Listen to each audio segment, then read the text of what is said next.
les éditions Tatami, il y a maintenant près de 9 ans. Il y aura 9 ans en avril 2015. Cette maison d'édition est en très grave difficulté. Et je ne dis pas ça pour me victimiser, mais c'est un fait. Donc je vais faire cette vidéo aujourd'hui pour vous expliquer pourquoi, tenter d'expliquer pourquoi, et essayer de trouver des solutions. Et puis, s'il n'y en a pas, on devra hélas fermer boutique. Voilà, alors le délai, c'est dans un mois, 15 février. Si d'ici le 15 février, on n'a pas trouvé de solution, on fermera boutique. Voilà, parce qu'au bout d'un moment, alors là, je vais en venir aux causes. Tatami s'est créé en 2006 pour publier les livres refusés ailleurs pour de mauvaises raisons, en commençant par 2 de mes livres à moi. C'est pour ça que ceux qui critiquent le fait qu'il y ait beaucoup de mes livres qui soient publiés chez moi, ce sont des livres qui ont été refusés ailleurs pour de mauvaises raisons.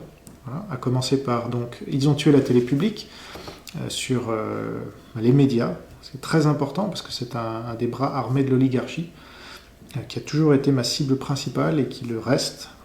Donc, ce qui explique aussi la censure, donc je vais y venir, mais voilà, si on veut lutter réellement pour la liberté d'expression,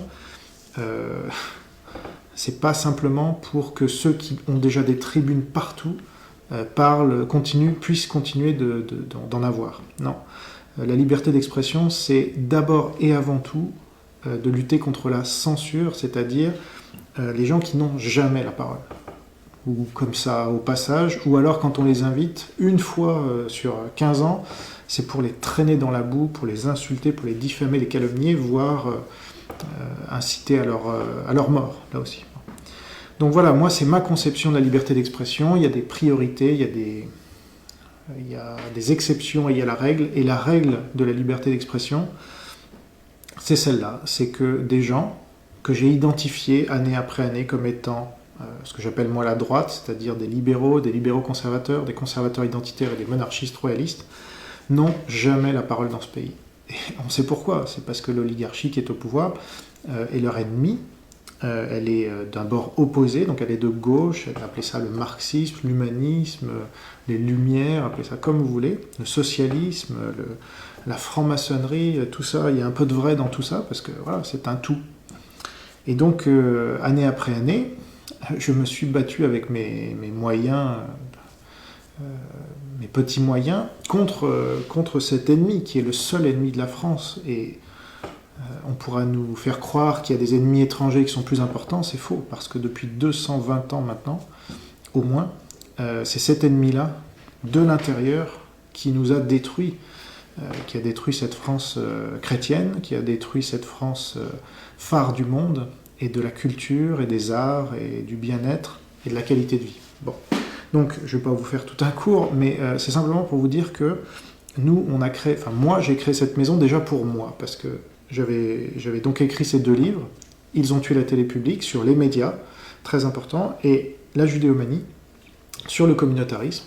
On voit bien que ce sont c'est le cœur du problème aujourd'hui, ce sont 2 des principaux piliers de l'oligarchie, qui expliquent quasiment toutes les raisons pour lesquelles on est dans la merde dans laquelle on est aujourd'hui. Donc, j'ai soumis chacun de ces manuscrits à plus de 30 maisons d'édition, chacun, et j'ai eu des refus partout. En plus, pour Ils ont tué la télé publique, c'était avec l'ancien agent de Dantec, David Kersan, et donc on a eu accès, grâce à ça, parce que Dantec à l'époque était un des principaux écrivains français en termes de vente, et donc on a eu accès à tous les plus grands. C'est important de revenir parce que voilà, la censure elle est là.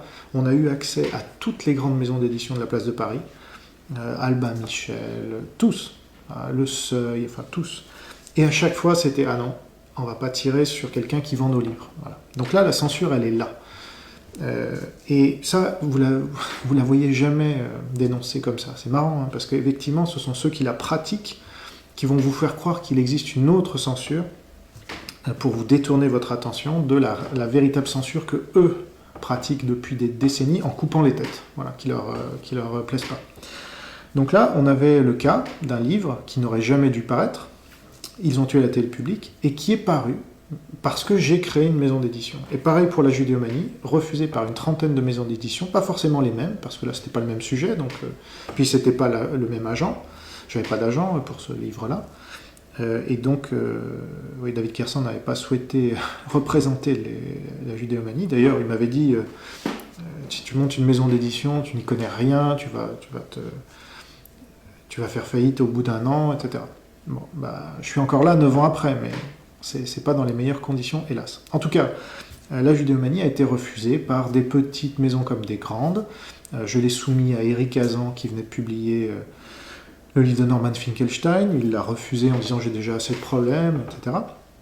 Donc ça, c'était à l'extrême gauche. À l'époque, j'avais vraiment soumis à tout le monde. J'avais pas de... Et des grandes maisons de droite, Plomb, Perrin, etc. Bref, donc cette thèse qui est légale, qui n'a pas eu de procès, qui n'en a... Parce que j'ai dénoncé l'antisémitisme généré par cette discrimination positive des Juifs en France, vous connaissez maintenant, en tout cas certains d'entre vous, eh bien refusée par une trentaine de maisons aussi. Donc j'ai créé une maison d'édition pour publier des auteurs comme moi, dont les livres étaient refusés pour de mauvaises raisons. Parce que la censure, elle est à tous les étages. Vous avez la censure au niveau des éditeurs, des médias, des libraires, etc. Donc au bout d'un moment, il faut prendre les choses, les taureaux par les cornes, comme on dit. Et donc j'ai donc vendu ma voiture et ma maison pour avoir 100 000 euros de côté et monter cette maison et me lancer dans l'aventure avec de l'argent qui me permettrait de faire des erreurs, parce que j'étais à peu près sûr d'en faire, et j'en ai fait évidemment, pour apprendre le métier. Voilà. Et maintenant, je connais le métier d'éditeur, que j'ai appris sur le tas, et j'ai permis à des dizaines et des dizaines d'auteurs d'être publiés, mais pas simplement d'être publiés, d'être distribués aussi, parce qu'il faut savoir que l'édition, si vous n'êtes pas dans les grandes librairies, maintenant il y a Amazon, mais à l'époque Amazon c'était assez faible, et puis c'est toujours important d'être dans les FNAC, dans les grandes librairies de France et de Navarre, voire à l'étranger,